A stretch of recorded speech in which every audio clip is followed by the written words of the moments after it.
নমস্কার, সুপ্রভাত। গণতন্ত্রের সবথেকে বড় উৎসবে আপনাদের স্বাগত। আজ পশ্চিমবঙ্গের প্রথম দফার ভোট গ্রহণ পর্ব শুরু হতে চলেছে।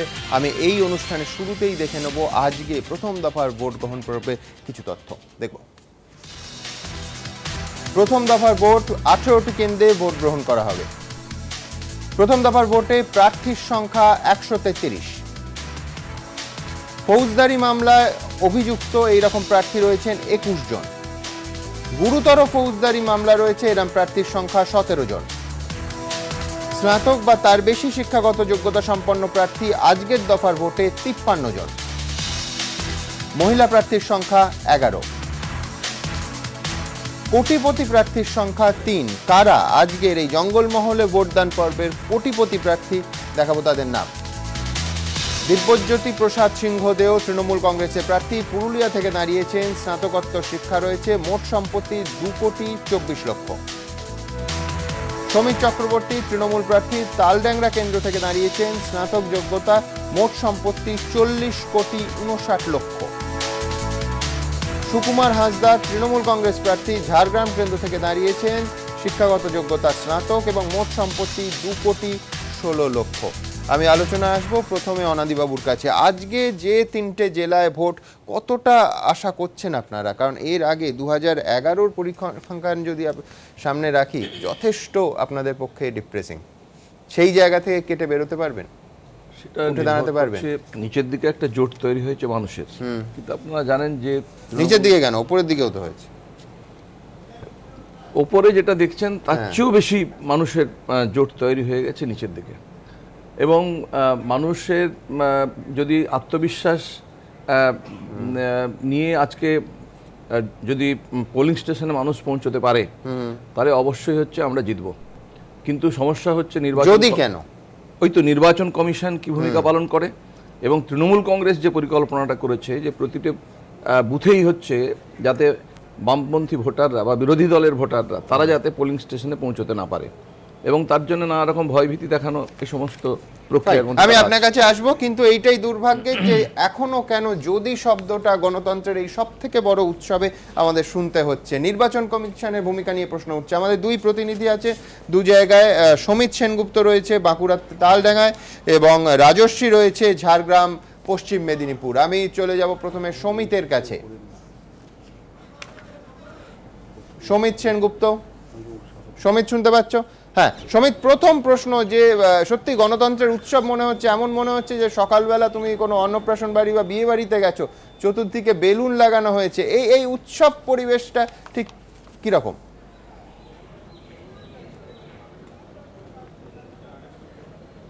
সুমন, তোমাকে জানি রাখি আমাদের সঙ্গে এখানে সিপিএম প্রার্থী অমিয় পাত্র রয়েছেন। তার আগে একটুখানি আমি তোমাকে এই ছবিটা দেখাবো, যেটা তুমি বলছো যে কোনো নেমন্তন্ন বাড়ি বা অন্নপ্রাশন বাড়িতে রয়েছে, বেলুন লাগানো রয়েছে। এবং এই যে এটা করার কারণ হচ্ছে কমিশনের বক্তব্য, এইটা একটি মডেল কেন্দ্র, ভোট গ্রহণ কেন্দ্র তৈরি করা হয়েছে। এবং এই যে জঙ্গলমহলে যে আবহে ভোট গ্রহণ হয়, যে 18টি কেন্দ্রে ভোট গ্রহণ পর্ব চলছে, তার মধ্যে 3টি এইখানে বাঁকুড়াতে, তালড্যাংরা এই মুহূর্তে রয়েছে। এখানে যে আবহে ভোট গ্রহণ পর্ব চলে, তার মধ্যে মানুষের মধ্যে কোথাও একটা ভয়ের সঞ্চার হয়, যে একটা দুর্গ তৈরি করে রাখে। সেই জায়গা থেকে যাতে মানুষ ভোট কেন্দ্রমুখী হয়, ভোট কেন্দ্রগুলোকে অন্যরকমভাবে সাজানো হয়েছে। আমরা সরাসরি চলে যাব সিপিএম প্রার্থীর কাছে। এখানে যেভাবে তৈরি করা হয়েছে বা কমিশনের যা ভূমিকা, কি বলবেন? আমি শুনেছি কিছু কিছু বুথকে মডেল বুথ করা হয়েছে, এবং সেখানে মানুষ যাতে রোদ্দুরের মধ্যে দাঁড়িয়ে না থাকেন সেজন্য একটু আচ্ছাদনের ব্যবস্থা হয়েছে, একটু ডেকোরেটিভ হয়েছে, বেলুন টেলুন ইত্যাদি লাগিয়ে দেখতে ভালো লাগছে। এখানকার ভোটটা পিসফুলি হবে, কারণ কোনোদিন এখানে এই পার্টিকুলার এই বুথটাতে গোলমাল হয়নি। বেশিরভাগই শিক্ষক, সরকারি কর্মচারী ইত্যাদি, মধ্যবিত্ত, অল্প কিছু গরিব মানুষ, সবাই মিলেমিশেই থাকেন, মিলেমিশেই ভোট করেন। কাজেই বোধহয় সেরকম ইতিহাস দেখেই এই বুথটাকে তারা করেছেন। এই যে জঙ্গলমহলের এই 3টে কেন্দ্রে ভোট হচ্ছে, আপনার কেন্দ্র তালড্যাংরা, এখানে ভোট হচ্ছে, নিরাপত্তা ব্যবস্থা যেভাবে করা হয়েছে বা কমিশনের গত 48 ঘন্টা ধরে যা কিছু ব্যবস্থা পরিকল্পনা করা হয়েছে, কি বলবেন?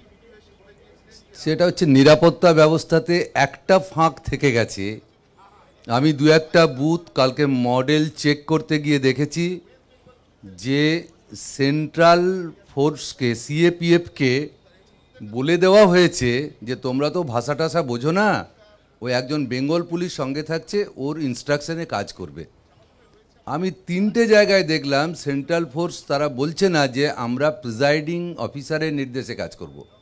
তারা বলছে ওই যে বেঙ্গল পুলিশের একজন আছে তার নির্দেশে কাজ করব। এইটা আমার খুব ভালো মনে হয়নি। বাকি অ্যারেঞ্জমেন্ট যা আছে সেটা নিয়েই আমাদের কাজ চালাতে হবে। আমি তো মনে করি যে আমরা যারা কন্টেস্টিং ক্যান্ডিডেট, এটা আমাদের কাছে পরীক্ষা নয় এই 18টা আসনে পিসফুল্লি ভোট করাতে পারবে কিনা, সেটা ইলেকশন কমিশনের একটা কঠিন অগ্নি পরীক্ষা। অনেক কথা তারা বলেছিলেন, বাস্তবে কি হয় এই ফার্স্ট ফেজের 18টাতেই আমরা বুঝতে পারবো। সেই জন্য এটা আমাদের অগ্নি পরীক্ষা নয়, জনগণের দায়িত্ব কাকে জেতাবেন কাকে হারাবেন। আমি মনে করি ইলেকশন কমিশন তারা তাদের দায়িত্ব পালন করতে পারলো কি না সেটাও একটা পরীক্ষা। নিঃসন্দেহে, কোনো সন্দেহ নেই। ধন্যবাদ শ্রমিক। আমি দ্রুত চলে যাব ঝাড়গ্রামে। রাজশ্রী দত্তগুপ্ত আমাদের প্রতিনিধি রয়েছেন পশ্চিম মেদিনীপুরের ঝাড়গ্রামে।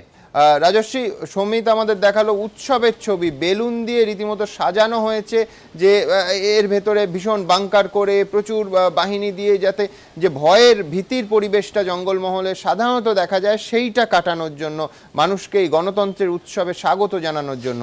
তুমি যেখানে দাঁড়িয়ে আছো সেখানকার ছবিটা কিরকম ঝাড়গ্রামে?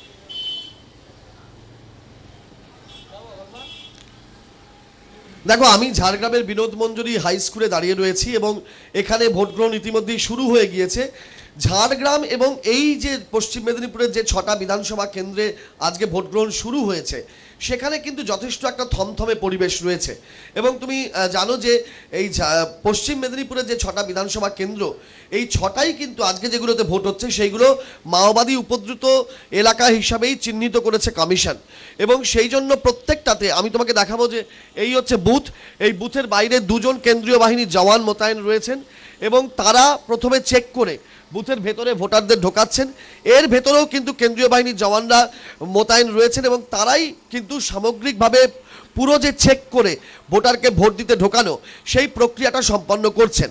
এবং ইলেকশন কমিশনের কড়া নির্দেশ এবং তাদের যে স্ট্যান্ডিং ইনস্ট্রাকশন, সেটা হচ্ছে যে এই সমস্ত মাওবাদী উপদ্রুত বুথগুলোতে এবং ভোট গ্রহণ কেন্দ্রগুলোতে ন্যূনতম 1 সেকশন কেন্দ্রীয় বাহিনী, অর্থাৎ প্রায় 12 থেকে 14 জন কেন্দ্রীয় বাহিনীর জওয়ান তারা মোতায়েন থাকবেন এবং তারাই গোটাটা সম্পন্ন করবেন। এবং শুধুমাত্র একজন লাঠিধারী কনস্টেবল, তিনি কিউ মেনটেন অর্থাৎ লাইন মেনটেনেন্স করবেন।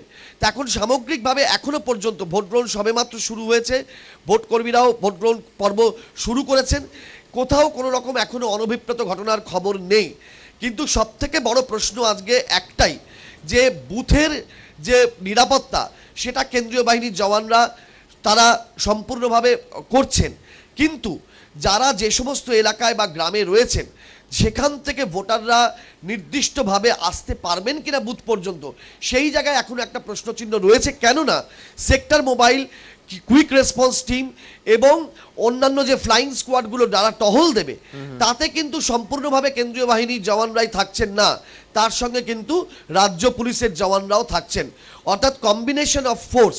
সেই জায়গায় কিন্তু একটা শঙ্কা বা একটা প্রশ্ন কোথাও একটা রয়েছে। ধন্যবাদ রাজশ্রী। বিশ্বনাথ বাবুর কাছে আসবো। বিশ্বনাথ বাবু, দুটো মূল কাজ এই মুহূর্তে নির্বাচন কমিশনের, কাজ বলুন চ্যালেঞ্জ বলুন, একটা হচ্ছে যে ভোট দেওয়ার মানে বুথটাকে সুরক্ষিত করা, কোনোভাবে ভুয়ো ভোটার বুথ দখলের সম্ভাবনাটা একেবারে শূন্য করে দেয়া এবং ওই বুথ পর্যন্ত সাধারণ ভোটারকে নিয়ে আসা। একেবারে কতটা বড় চ্যালেঞ্জ আজকের যে 18টা কেন্দ্র ভোট সেগুলোতে?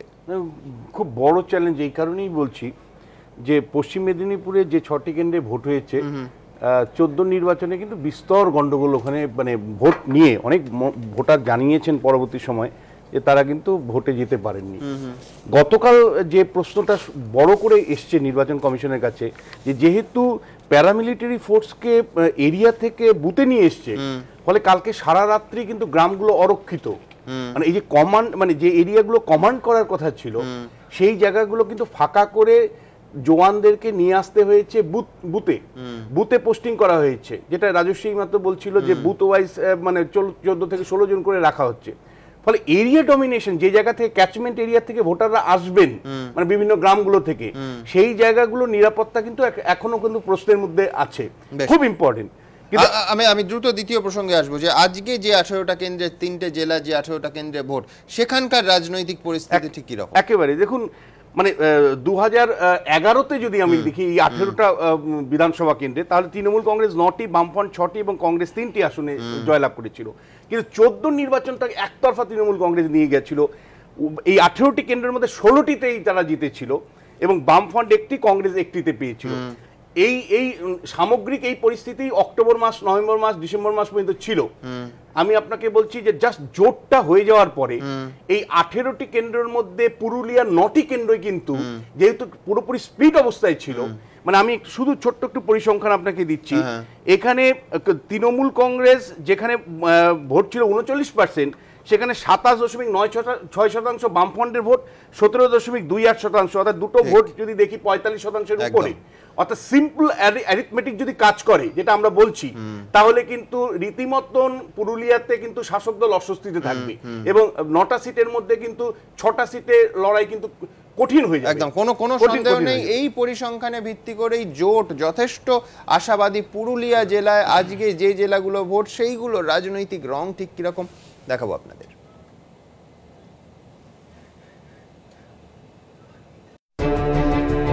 প্রথম দফায় জঙ্গলমহলের 3 জেলায় ভোট। গত লোকসভা ভোটে পুরুলিয়ায় তৃণমূল পেয়েছিল 39.72% ভোট, বামেরা পেয়েছিল 27.96% ভোট, কংগ্রেস পেয়েছিল 17.28%, বিজেপি পেয়েছিল 9.13%, অন্যান্য 5.91%।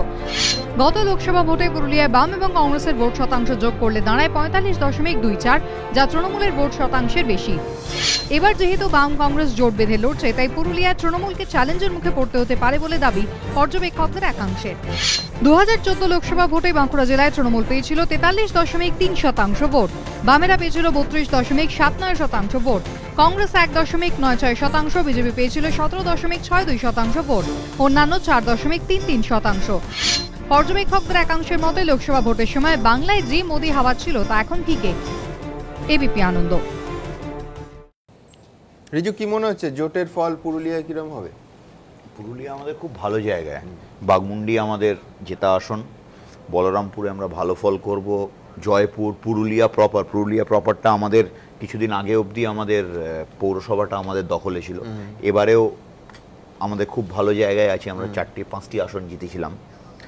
2014-র যে একতরফা ছবিটা হয়ে গেছিল, না প্রশ্নই নেই, তার কারণ বাঁকুড়া, পশ্চিম মেদিনীপুরে আমাদের অলরেডি দুটো জেতা সিট, খড়গপুর সদর এবং সবং। মানে সামগ্রিকভাবে যদি দেখো সুমন,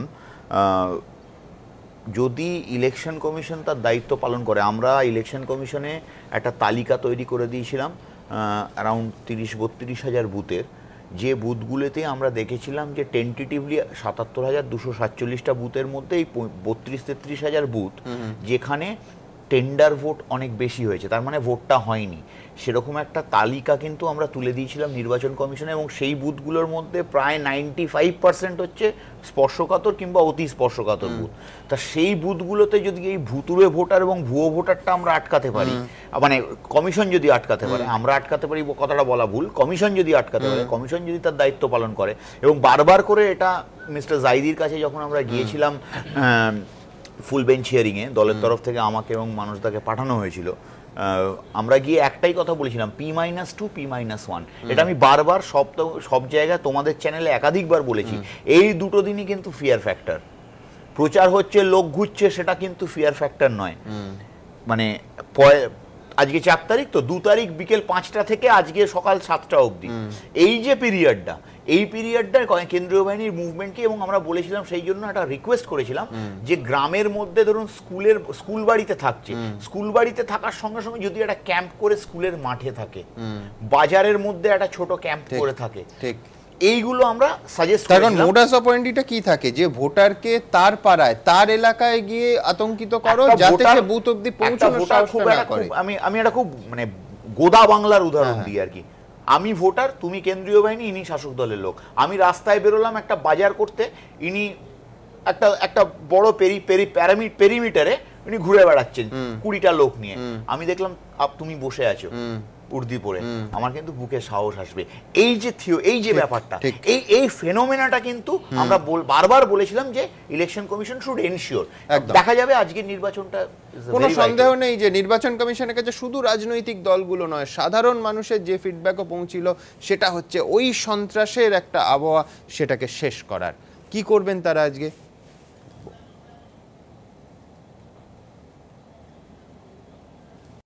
গণতন্ত্রের উৎসব শুরু রাজ্যে। সোমবার ভোটের লাইনে জঙ্গলমহলের 3 জেলা।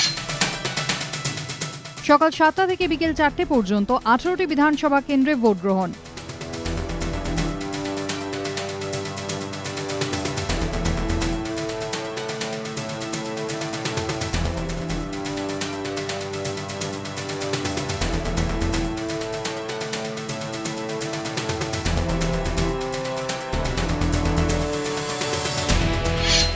প্রথম দফায় জঙ্গলমহলের 3 জেলায় প্রার্থী 11 জন মহিলা সহ 133 জন। তাদের ভাগ্য পরীক্ষা 40,09,171 জন ভোটারের হাতে। তাদের মধ্যে পুরুষ 20,47,202 জন, মহিলা ভোটার 19,57,453, তৃতীয় লিঙ্গ 16 জন, চাকুরিরত ভোটার 4,500। 4,945টি বুথে বৈদ্যুতিন ভোট যন্ত্রে গণতান্ত্রিক অধিকার প্রয়োগ করবেন ভোটাররা। আমরা যেটা দেখতে পাচ্ছি সেটা হচ্ছে এবারে যে ইভিএম মেশিন, সেই ইভিএম মেশিনে প্রথমে হচ্ছে ছবি থাকবে প্রত্যেকটি ক্যান্ডিডেটের এবং তাদের সিম্বলের পাশাপাশি। এই ছবি দেখে দেখে কিন্তু তারা ভোট দিতে পারবে, শুধুমাত্র সিম্বলের উপর নির্ভর করে নয়। পাশাপাশি ভোট দেওয়ার পর একটি ছোট মনিটরিং সিস্টেম রয়েছে, যে মনিটরিং সিস্টেমে সে কোথায় ভোট দিল, কাকে ভোট দিল সেটাই একমাত্র সে দেখতে পাবে, এবং সেটা দেখতে পাওয়ার টাইম হচ্ছে মনিটরে 7 সেকেন্ড অবধি সেটা জ্বলে থাকবে। এটা হচ্ছে ভিভিপ্যাট, এটা নতুন সংযোজন। 4,945টি বুথের মধ্যে 675টিতে থাকবেন মাইক্রো অবজারভার। ওয়েবকাস্টিং হবে 157টি বুথে। ক্যামেরার সাহায্যে বুথগুলির ভোটদান প্রক্রিয়ার উপর নজর থাকবে জেলা নির্বাচনী আধিকারিক, সিইও দপ্তর এবং জাতীয় নির্বাচন কমিশনের। 799টি বুথে স্টিল ও ভিডিও ক্যামেরা থাকবে। সিসিটিভি ক্যামেরা লাগানো হবে 198টি বুথে। নিজের ভোট ঠিক জায়গায় পড়লো কিনা তা যাতে ভোটার জানতে পারেন তার জন্য ভিভিপ্যাট থাকছে 562টি। আয়তন ও ভোটারের সংখ্যার বিচারে প্রথম দফায় সবথেকে বড় বিধানসভা কেন্দ্র পুরুলিয়ার বান্দোয়ান, আয়তন 1071 বর্গ কিলোমিটার, ভোটার সংখ্যা 2,55,975। ভোটার সংখ্যার বিচারে সবথেকে ছোট কেন্দ্র বাঁকুড়া রায়পুর, ভোটার 2,04,023 জন। ভোট অবাধ ও শান্তিপূর্ণ করতে একগুচ্ছ পদক্ষেপ নিয়েছে নির্বাচন কমিশন। এই এলাকাটা জঙ্গলমহলের এলাকা এবং মাও অধ্যুষিত এলাকা হিসেবে পরিচিত, যে কারণে এখানকার নিরাপত্তা ব্যবস্থার উপর কিন্তু বাড়তি জোর দেওয়া হয়েছে। কেন্দ্রীয় বাহিনী কিন্তু সমস্ত জায়গাতেই পৌঁছে গেছে, সমস্ত জায়গায় ফোর্স ডিপ্লয় করা হয়ে গেছে। নির্বাচন কমিশনের কথা অনুযায়ী সাধারণ মানুষ যারা ভোটার, তারা যাতে শান্তিতে নিজেদের ভোটাধিকার প্রয়োগ করতে পারেন তার সব রকম ব্যবস্থা এবারে করা হয়েছে। কমিশন জানিয়েছে ভোট চলাকালীন স্পর্শকাতর এলাকায় টহল দেবে ক্যামেরা লাগানো 11টি গাড়ি। সব বুথে থাকবে কেন্দ্র বাহিনী। যে 13টি বিধানসভা কেন্দ্র মাওবাদী উপদ্রুত, সেখানে প্রতি ভোট গ্রহণ কেন্দ্রে ন্যূনতম 1 সেকশন কেন্দ্র বাহিনী থাকবে। বাকি ভোট গ্রহণ কেন্দ্রগুলিতে ন্যূনতম হাফ সেকশন বাহিনী। ভোট কেন্দ্রের চারপাশে যেসব flying squad, quick response team এবং সেক্টর মোবাইল ভ্যান ঘুরবে, সেখানে কেন্দ্র বাহিনীর সঙ্গে থাকবে রাজ্য পুলিশও। কিন্তু কমিশনের এইসব পদক্ষেপের পরেও তা কতটা ফলপ্রসূ হয়, জঙ্গলমহলের মানুষ কতটা নির্ভয় প্রয়োগ করতে পারেন তাদের গণতান্ত্রিক অধিকার, উত্তর মিলবে এদিনই। এবিপি আনন্দ। সমীরবাবু, গণতন্ত্রের উৎসবের এই প্রথম দফার পরীক্ষাটা উতরাতে পারবে কমিশন? গণতন্ত্রের উৎসব তো 2011-র পরে, মানে 11 থেকেই শুরু হয়েছে, তাই না? মানে স্বাধীনতার পরে একবারও হয়নি? না, আগে তো সন্ত্রাসবাদ দেখেছি, সন্ত্রাসের আতুল ঘর ছিল পশ্চিমবঙ্গ, এবং সেটা বহুবার আপনাদের ক্যামেরায় এই 11 সালের আগে আমরা দেখেওছি। তবে সারা বছর যে ছাত্র 9 সালে ভোটটা কিন্তু খুব ভালো হয়েছিল। 9 সালে না, ওটা মমতা বন্দ্যোপাধ্যায় মনে করেন, সমীরবাবু মনে করেন না? 9টাও ভালো, আমার কাটা আছে কাটিং 2009 এবং ইলেকশনের যিনি দায়িত্বে ছিলেন তাকে ফোন করেছিলেন 2009, 2010 মুকুল রায় সাংবাদিক সম্মেলন করে বলেছিলেন যে অসম্ভব ভালো ভোট হয়েছে, আমাদের কোনো অভিযোগ নেই। এটা বিধানসভা ভোটটা আমি বলছি, 2011-র বিধানসভা, এটা 2016-র বিধানসভা, আর 9টা ছিল মনে হয় লোকসভা। তো যাই হোক, কুৎসা অপপ্রচারের বিরুদ্ধে উন্নয়ন যেভাবে পশ্চিমবঙ্গে 4.5 বছর হয়েছে, এবং শুধু ঘাড়ে না পড়লেই হলো, উড়ালপুলের শ্রমিক থেকে মানে জল প্রকল্প, বিশেষ করে পুরুলিয়া জঙ্গলমহলে অন্তত AK-47 এর রাইফেলের শব্দ আজকে পাওয়া যায় না, আমলাস হলে অনাহারে মানুষ মরে না।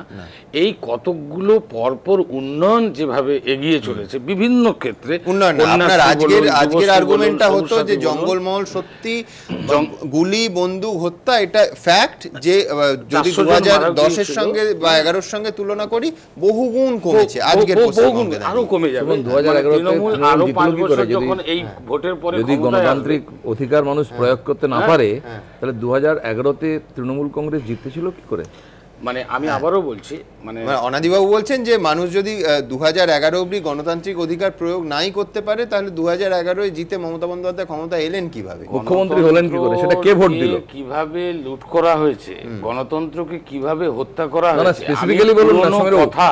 2011-এর ইলেকশনে কলকাতায় জিতলেন নন্দীগ্রাম সম্পর্কে উনি জানেন, 21 জুলাইটা উনি জানতেন, উনি নেতাইও জানেন কি হয়েছে, গড়বেতা কেশপুরে কি হয়েছে।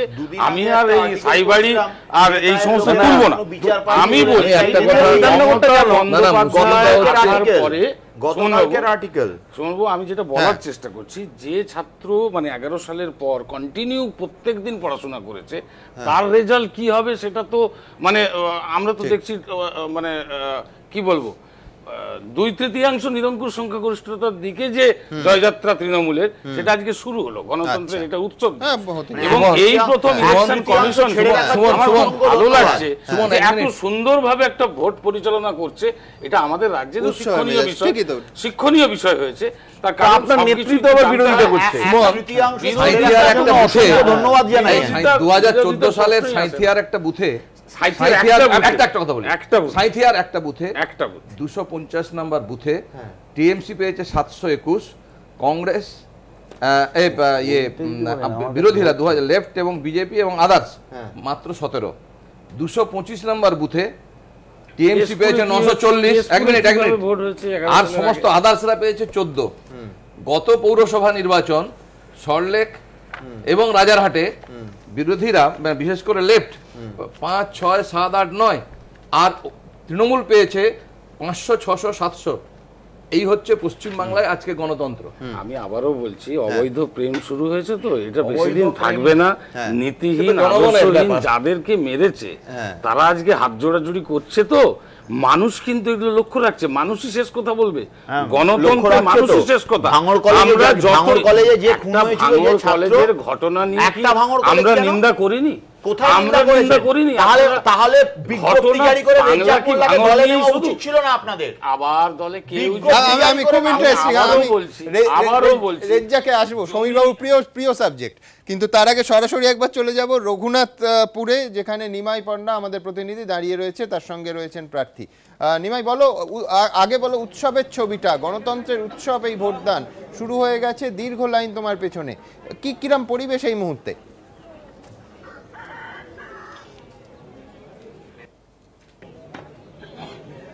দেখো শুনে তোমাকে ছবিটা দেখাবো যে একেবারে সকাল সকাল ভোট শুরু হয়ে গেছে 7টার সময়, এবং তোমাকে লাইনটা দেখাবো। দেখো একদিকে আমরা রয়েছি নারায়ণগড় প্রাথমিক বিদ্যালয়, এটা যদিও কাশীপুর এলাকার মধ্যে পড়ে, কাশীপুর বিধানসভা এলাকার মধ্যে পড়ে।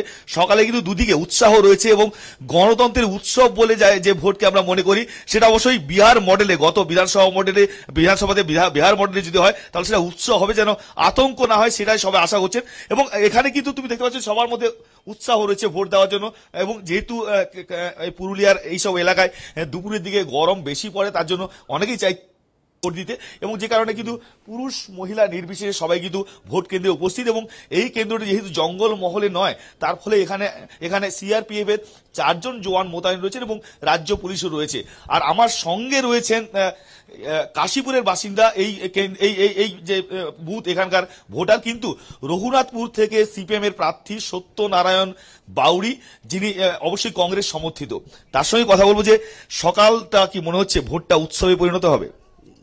সকাল এখন যেহেতু গরমটা খুব বেশি আছে, সকাল সকাল মানুষজন উৎসাহ সহকারে ভোট। আর আমাদের এখানে এটা বহুদিনেরই একটা প্রচলিত আমাদের এই এলাকার মানুষজন সকাল সকালেই এসে যান ভোট গ্রহণ কেন্দ্রে। না, উৎসব বলতে আমি বলছি অবাধ এবং শান্তিপূর্ণ ভোট কি আশা করছেন? আশা করছি। আচ্ছা, এখনো পর্যন্ত নির্বাচন কমিশনের এখনো পর্যন্ত যে সমস্ত স্টেপগুলো নির্বাচন কমিশনের নেওয়া দরকার, যেগুলো তারা করেছে, মোটামুটি এটা গণতন্ত্রের পক্ষে এটা শুভ লক্ষণ। তারা বিভিন্ন প্রয়োজনীয় পদক্ষেপ যেগুলো নেওয়া দরকার সেগুলো নিচ্ছেন। দু একটা বিচ্ছিন্ন ঘটনা কিছু কিছু জায়গায় ঘটছে, ওই বিশেষ করে রঘুনাথপুর কেন্দ্রে আমরা কাল পর্যন্ত যেটা দেখেছি, কয়েকটি জায়গায় ওই আমাদের ফ্ল্যাক্স, পোস্টার, ব্যানার এগুলো ছিঁড়ে ওগুলো সমস্ত ড্রেনে ফেলে দিয়েছে। আমরাও সাথে সাথে আমরা জানিয়েছি, এটা ইসিআইকে জানিয়েছি যে স্টেপ নেওয়ার জন্য। যাই হোক, ওটা কালকে এরকম একটা গত এটা ঘটনা ঘটেছে। রঘুনাথপুরে গত বিধানসভা নির্বাচনে তৃণমূল কংগ্রেস জয়ী হয়েছিল, এবার জোট হয়েছে, বাম কংগ্রেস জোট হয়েছে, কিন্তু একেবারে তৃণমূলের বিরুদ্ধে তো লড়াইটা কি খুব চ্যালেঞ্জের হচ্ছে এবার? দেখুন, এটা তো একটা অ্যান্টি এস্টাবলিশমেন্ট একটা বিষয় রয়েছে ওখানে। সে বিষয়টা হচ্ছে যে রঘুনাথপুরে যে শিল্পায়নের যে প্রক্রিয়া শুরু হয়েছিল সেটা সম্পূর্ণ স্তব্ধ হয়ে গেছে। শুধু স্তব্ধ হওয়া নয়, অনেকগুলো জায়গায় সেগুলো বন্ধ হয়ে গেছে কাজকর্ম। বুঝতে পারছো সুমন, যে প্রার্থী তিনি এখানে যে ভোট দেওয়ার যে জায়গা সেখানে ভোট দিয়ে তিনি রঘুনাথপুরে চলে যাবেন এবং এখনো পর্যন্ত কিন্তু আপাতত শান্তিপূর্ণভাবে ভোট শুরু হয়েছে। ধন্যবাদ নিমাই। কোনো সন্দেহ নেই, ইংরেজিতে একটা প্রবাদ আছে, মর্নিং শোজ দ্য ডে। সেটা যদি সত্যি হয় তাহলে এই যে শুভ ছবিটা, এই যে উৎসব মেজাজ, সেটা গোটা দিন ধরে জারি থাকবে। আমাদের আপাতত সময় হয়েছে ছোট্ট একটা বিরতি, তারপরে এই অনুষ্ঠানও জারি থাকবে।